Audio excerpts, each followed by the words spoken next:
All right, guys, good morning. So for today, we are going to be reading Grace for President on your own asynchronously. You guys will do Helping to Make Smiles. We're going to look at your CRC pages and your turn pages, but you guys are going to work on those asynchronously. And then you'll also work on your 5 things asynchronously as well. We have PE. You guys are going to take your math test today. And then before we actually take our math test, we are going to be doing our chapter 5 lesson 4 review during our math time as well. So then you guys will not have to come back at 12:45, okay? I'm gonna have my ELD students come back at 12 o'clock. Everyone else, you're using that time to work on read theory.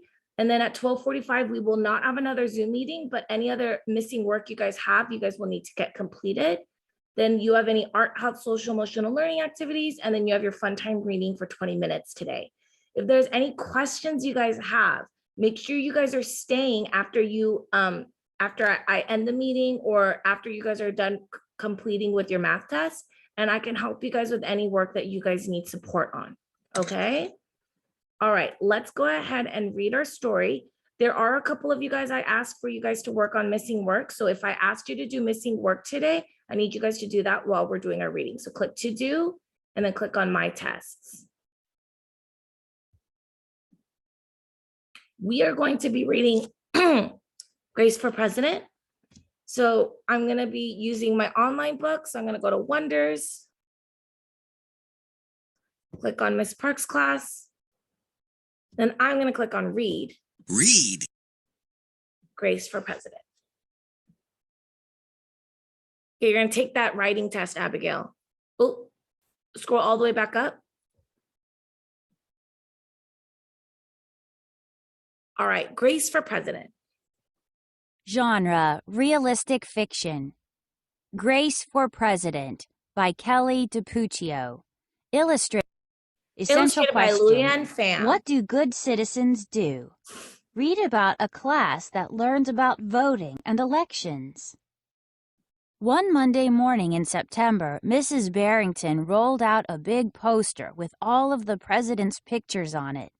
Grace Campbell could not believe her eyes. Where are the girls?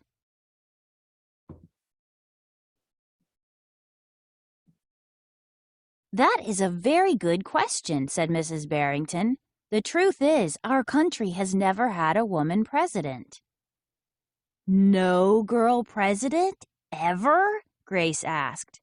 No, I'm afraid not, said Mrs. Barrington. Grace sat at her desk and stewed. No girls? Who'd ever heard of such a crazy thing? Finally, she raised her hand. Yes, Grace?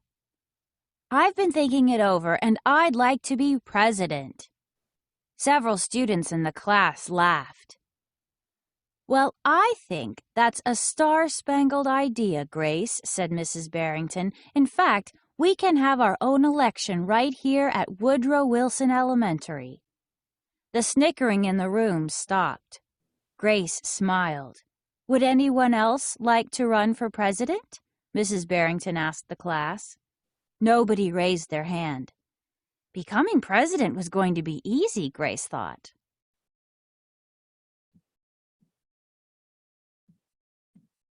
The next day, Mrs. Barrington made an announcement. In the name of democracy, I have invited Mr. Waller's class to join our election. Their class has nominated Thomas Cobb to be their presidential candidate. Grace's heart sank. Thomas was the school's spelling bee champion. His experiments always took a blue ribbon at the science fair, and he was captain of the soccer team. Becoming president wasn't going to be so easy after all, Grace thought. The teachers put the names of all 50 states and the District of Columbia into a hat. Everyone except for Grace and Thomas got to choose a state. I'm Texas, said Anthony. I'm New Hampshire, said Rose. I'm Michigan, said Robbie. What does the number 17 mean? Each state is assigned a number of electoral votes. That number is determined by how many people live in that state, said Mrs. Barrington. Each of you will be a representative for your state. Altogether, our country has 538 electoral votes, Mr. Waller explained. On election day, the candidate who receives 270 electoral votes or more wins the election. Why 270? Asked Rose. That's more than half of all the electoral votes, Mr. Waller said. Becoming president really wasn't going to be so easy, Grace thought. Grace came up with a campaign slogan. Make history, vote Grace Campbell for president. Thomas came up with his own campaign slogan. Vote for Thomas Cobb, the best man for the job. Grace listened to what issues were important to the students, and she made a list of campaign promises.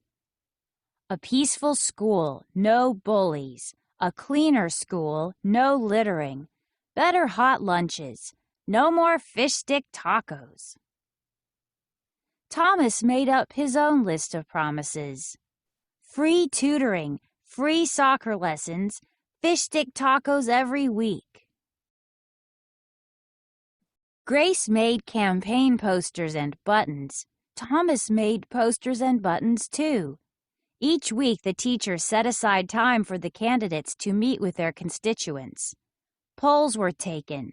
Voters were making their choices.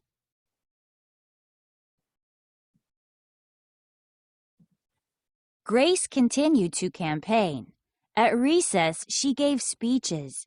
During lunch, she handed out free cupcakes. After school, she held rallies. Meanwhile, Thomas wasn't worried. He had cleverly calculated that the boys held slightly more electoral votes than the girls. At recess, Thomas studied his spelling words. During lunch, he worked on his latest science experiment. After school, he played soccer.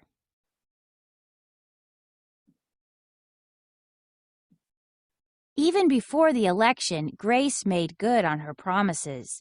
She joined the safety squad. She organized a school beautification committee and she volunteered her time in the school cafeteria. In early November, Woodrow Wilson Elementary hosted a special Election Day assembly. Grace and Thomas took their places on stage as the school band began to play.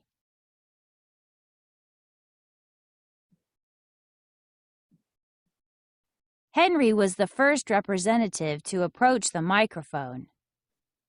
The Yellowhammer state of Alabama casts its 9 electoral votes for Thomas Cobb. Fletcher said, the last frontier state of Alaska casts its 3 electoral votes for the best man for the job, Thomas Cobb. Hannah called out, the Grand Canyon state of Arizona casts its 10 electoral votes for Grace Campbell. And so it went. State after state after state cast their electoral votes. The scoreboard in the gymnasium kept track of the totals. The voting demonstration was quickly coming to an end. Clara approached the podium. The Badger State of Wisconsin cast its 10 votes for my best friend, Grace Campbell. Grace looked at the scoreboard. Thomas had 268 electoral votes. She had 267. There was only one state still unaccounted for, Wyoming. Thomas grinned. Grace felt sick. Sam walked up to the microphone. He looked at Thomas. He looked at Grace. He looked down at Grace's handmade flag. Sam didn't say a word. "What are you waiting for?" Thomas whispered. The band stopped playing. All eyes were on Wyoming. Finally, Sam cleared his throat. The equality state of Wyoming casts its 3 electoral votes for Grace Campbell. Grace Campbell. The gymnasium erupted in loud cheers and a few boos. Mrs. Barrington approached the podium. With 270 electoral votes, the winner is Grace Campbell. Thomas looked stunned. Grace hugged Sam. "Why did you do it?" she asked. Sam handed Grace his flag. "Because," he said, "I thought you were the best person for the job."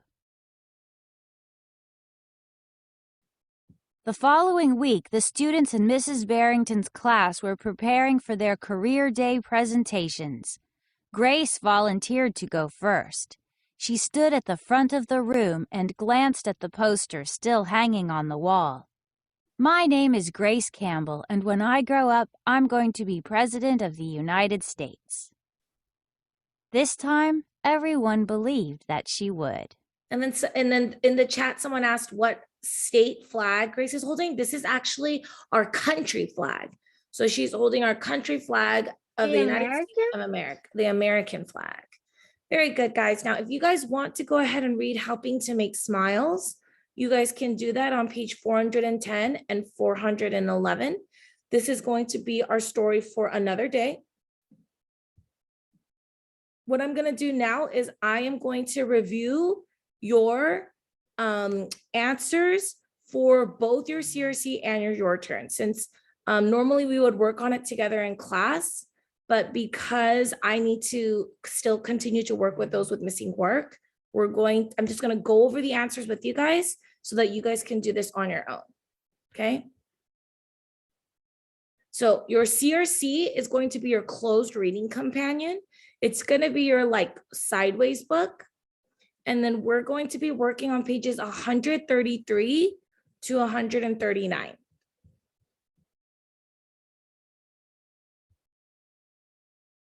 So here we go. Which clues help you predict what will happen next?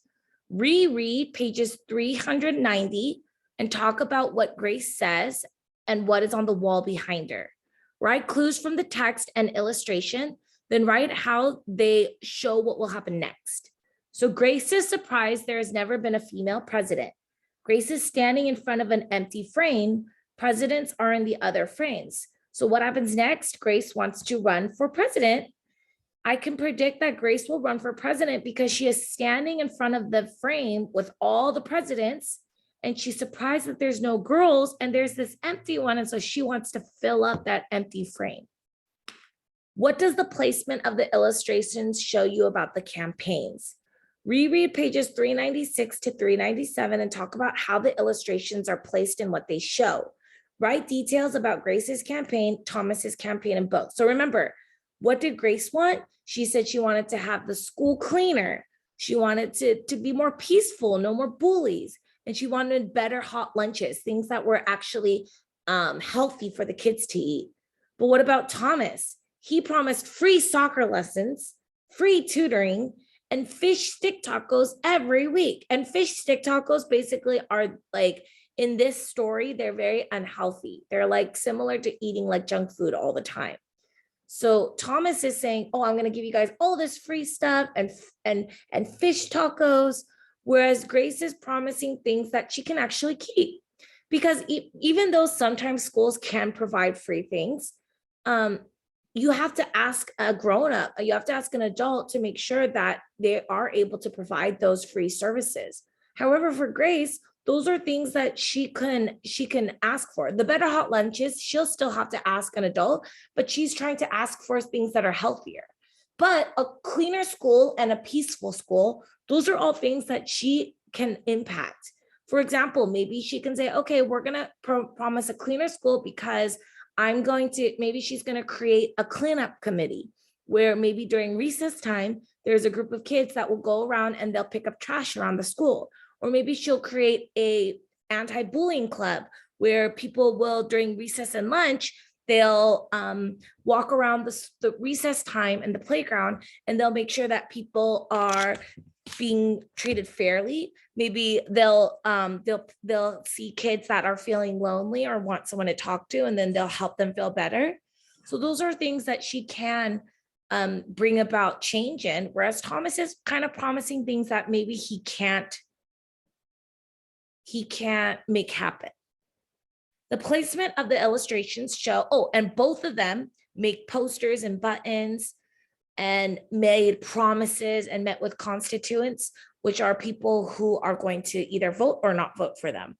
So the placements of the illustrations show how the candidates' campaigns are similar and different, and both are very exciting. Now, why end with Wyoming? Why does the author end the page with only one state's votes unaccounted for? Talk about pages 402 to 403. Write 3 reasons the author ends the page with Wyoming.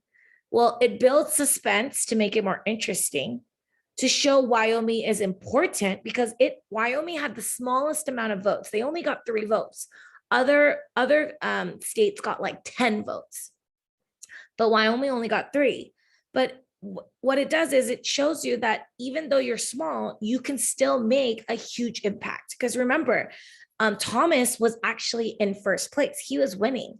But because the little boy who represented Wyoming voted for Grace, she was able to win the presidency. And it also introduces the next page to make it fun to turn the page. The author ends this page this way to keep me interested and make me want to continue reading. Now, the next 2 pages are going to be for helping to make smiles. If you guys want to do this, you guys are going to have to do this on your own. You guys can read through the answers here. And then it's going to be the next 3. And then integrate is going to be the song America the Beautiful. And stories and songs like America the Beautiful show us how people can be good to one another to make a good country.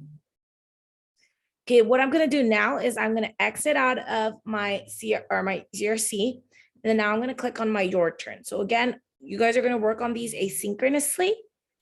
I'm going to be on page 207 and 208 of your Turn. So I'm just looking up our answers. You guys have access to this page whenever. It's going to be in your Google Classroom. Click on classwork. It's the first topic, online resources.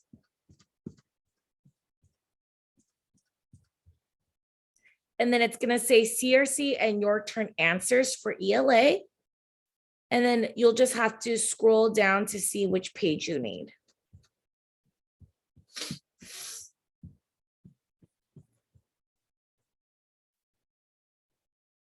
All right, here we go. So reading volunteers. My name is Derek. The children in my 2nd grade class know how to read.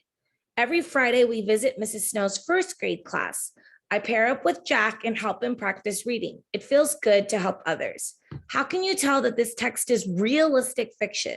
So realistic fiction means that it is a made-up story, fiction. It's a made-up story. It's fake, but it could happen in real life. So it has characters who could be real. There could be a boy named Derek and a boy named Jack. There could be a teacher named Miss Snow. There could be a child in 2nd grade who can read and is helping out a 1st grader. And it's also told in the 1st person. It's a story. Who is telling the story? Derek. How do you know? Because he uses the words I and my. So my name is Derek. I pair up with Jack. And then how does Derek feel about helping Jack learn to read? Why do you think so? He enjoys helping Jack to read. He says it feels good to help others. And then the last one is going to be our vocabulary strategy for the week. This will be on your test. We have suffixes. To figure out a new word, look for a suffix or word part added to the end of the word. So the suffix "ly" means in a way that is. The suffix "full" means full of. And the suffix "less" means without. So underline the suffix in the word in bold print, then write the word and its meaning. So number 1, I know, don't worry. You can get started on it now, but you're not finishing it right now. You're going to work on this asynchronously, which means on your own. Okay. I'm just showing you guys the answers so we could talk about it. Number 1, it's too bad there's nothing we can do, Cora said sadly. Sadly means, "ly" means in a way that is. So sadly means in a sad way. I was careless enough to leave the back door open.